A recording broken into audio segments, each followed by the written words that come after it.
everyone knows that a giant rock from outer space hit the planet millions of years ago and wiped out the dinosaurs. Now, with advanced technology, researchers have been able to put together a new timeline showing what really happened. And not only this, they think they know where the giant asteroid came from. Is Earth the target for another huge space rock? And would we be able to survive? You'll be surprised and probably shocked at what NASA astronomers recently discovered. So now, get ready to experience the disaster that almost wiped out life completely on Earth.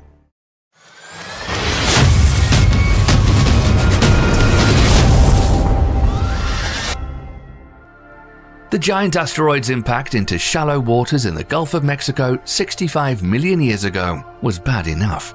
But then an amalgam of additional disasters ensued. Rocks fell from the sky, wildfires ignited, and tsunamis inundated distant shorelines. The researchers found that the first day of the Cenozoic was peppered with cataclysms and released a new record of this day of chaos in Proceedings of the National Academy of Sciences. Their timeline was developed using high-resolution photography, microscopy, computed tomography imaging, and magnetic measurements of hundreds of feet of sedimentary rock recently recovered from Chicxulub, one of the largest impact craters on Earth. And it all began like this. Imagine you were somewhere in North America about 65 million years ago, when dinosaurs ruled the Earth, and you were looking up at the night sky. You would have probably seen what appeared to be a bright star shining off into the distance. But if you watched this peculiar light for an hour or two, the object would seem to grow in brightness, but barely move. What you would be looking at is not a star, but a huge asteroid somewhere between 11 to 80 kilometers wide on a direct intercept course with the Earth at 72,420 kilometers per hour. Hours later, the asteroid plows through Earth's atmosphere, heading straight for where the Yucatan Peninsula is today. At impacts of that speed, Earth's atmosphere acts like water. Smaller space rocks called meteors hit the atmosphere like pebbles thrown into a pond and decelerate rapidly at high altitudes, burning away from the friction of the atmosphere, while some bigger pieces of rock survive and fall to Earth. But the mountain-sized Chicxulub asteroid hits our atmosphere like throwing a boulder into a puddle. It maintained its velocity and plunged through the entire 60 miles of atmosphere in just 3 seconds. The asteroid shrieks over Central America, emitting the mother of all sonic booms that would shatter eardrums across all the continents. The dinosaurs were likely terrified and running in all directions, having no idea what was just about to happen. But if any animal was close enough to see the asteroid, they would have been instantly vaporized within minutes. In fact, except for sea turtles and crocodiles, no four-legged animal larger than 25 kilograms would survive. The mountain-sized space rock falls so quickly that the air itself cannot escape. Under intense compression, the air heats to thousands of degrees almost instantly. Before the asteroid even hits, compressed superheated air vaporizes much of the shallow sea that covers the Yucatan. Milliseconds later, the rock plunges through what's left and slams into bedrock. In that moment, a chain reaction of events occurs.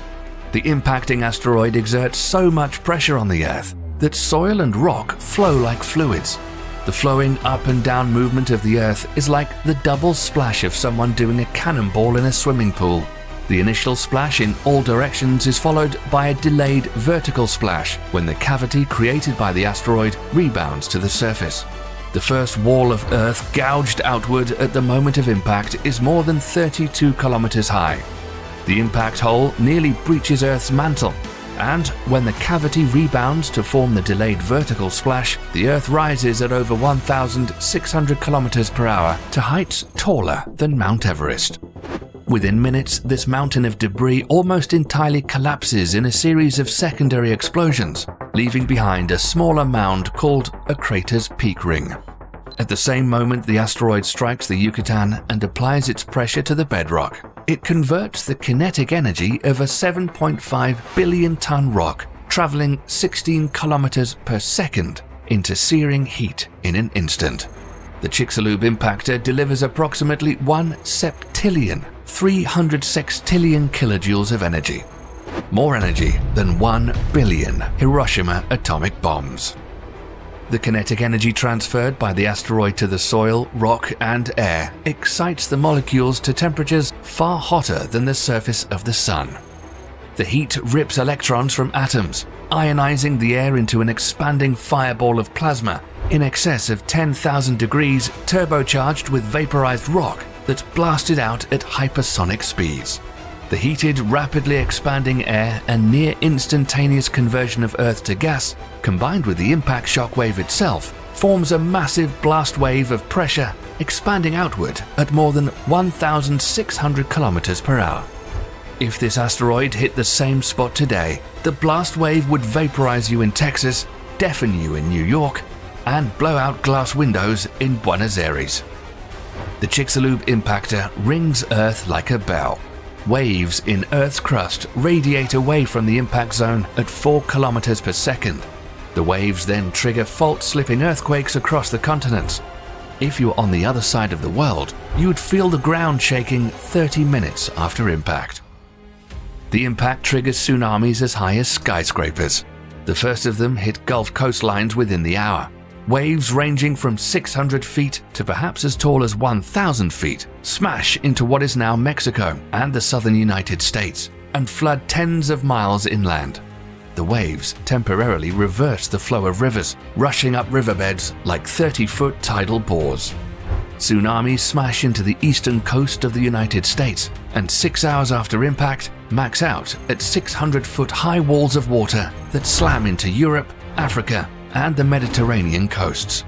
Within 15 hours of impact, waves arrive on every coastline on the planet.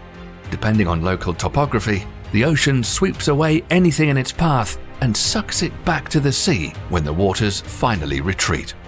It already sounds like Armageddon, but even more disasters are on their way. When the big rock strikes, its splash accounts for 25 trillion tons of Earth that it launches on ballistic trajectories, some at speeds that exceeds Earth's escape velocity. These rocks excited Earth's gravitational pull to either orbit the Sun, and some of this material probably reached the Moon. But the majority of ejected debris returned back to Earth within the hour. These glass-like chunks, called tektites, some as large as buses, but most the size of marbles, pelt the Earth at speeds ranging from 160 to 320 kilometers per hour in lethal quantities. Regardless of where any remaining dinosaurs were on Earth, they were hit with this fiery hailstorm. But these glass bullets didn't need to hit the dinosaurs to be fatal. As these tektites fall, their friction with the atmosphere emits enough thermal radiation to set fires across the planet. By some estimates, the combined heat of the returning embers heats the planet to the equivalent of an oven set to broil. Most of the world's trees burn, which is perhaps why the only bird species that survive the impact are those that nest on the ground. Of the few larger land animals to avoid extinction, nearly all have had some means of escaping the heat. They either could burrow like small mammals, snakes and lizards, or escape into water like crocodiles or turtles. Even if the poor dinosaurs were on the other side of the world, they would have needed to find protection from the initial heat blast. In a final piece of terrible luck for the dinosaurs, Chicxulub happens to strike an area rich in oil and sulfur. The impact ejects 100 billion tons of vaporized sulfur and 30,000 quadrillion gallons of water into the atmosphere, which then condenses into massive storm clouds and falls back as torrents of acid rain that acidified the oceans. In the higher latitudes, continental-wide snowstorms deposit tens of feet of snow per day. But the global deluge doesn't last long, because in addition to water, Chicxulub vaporizes and explosively ejects 150 football stadiums worth of oil from the Yucatan bedrock. This oil condenses in the stratosphere as a black sooty layer covering the Earth like a coat of black paint. Unlike the sulfur and wildfire smoke, the carbon circulates high above the cloud layer, stopping it from raining back down. And that becomes another big problem. The soot layer remains in the atmosphere, reducing the amount of sunlight that reaches Earth's surface by 90% for at least 2 to 3 years. The initial oven-like heat brought on by the returning tektites is followed by a deep and long-lasting freeze. Global temperatures drop by an average of almost 50 degrees. The only place on Earth to avoid this deep freeze are Madagascar, India, and Indonesia, which were tropical islands during this time. In the global chill, evaporation almost ceases, dropping rainfall by 80%. Nearly every spot on Earth outside of these tropical islands dries into a desert. Where did this giant rock come from? And is there another one out there headed for us? Researchers using a supercomputer studied asteroid evolution using data from known asteroids. The two-member team of Avi Loeb and Amir Siraj suggested that the Chicxulub asteroid likely originated from the Oort cloud, a sphere of debris at the edge of the solar system. It could have been a much larger comet that was pushed off course by Jupiter's gravitational field and sent close to the Sun, where it broke into several pieces. These fragments can cross the Earth's orbit and hit the planet once every 250 to 730 million years. Judging from this study, it's not a matter of if we could be hit by another giant rock from outer space, but when. On Saturday, December the 11th, 2021, NASA revealed that a 330-meter-long asteroid named 4660 Nereus screamed past Earth around 3.8 million kilometers at a speed of 6.5 kilometers per second. While you might not think this is very close, any slight deviation in its orbit could put it on a direct course with us and smash into the Earth in the future. Astronomers are tracking this potentially hazardous rock and say it'll come within 1.1 million kilometers of Earth on Valentine's Day in 2060.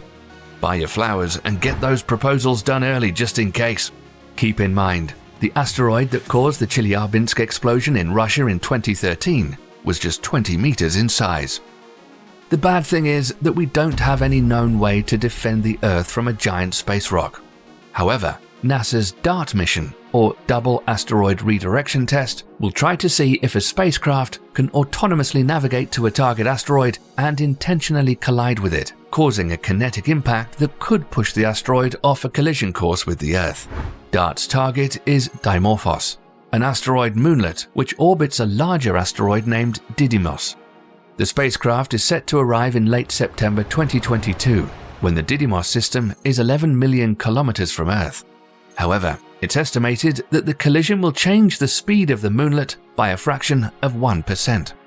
Stopping a 10-kilometer wide or bigger asteroid hurtling towards the planet at more than 72,000 kilometers per second will take a lot more than a small spacecraft impacting it.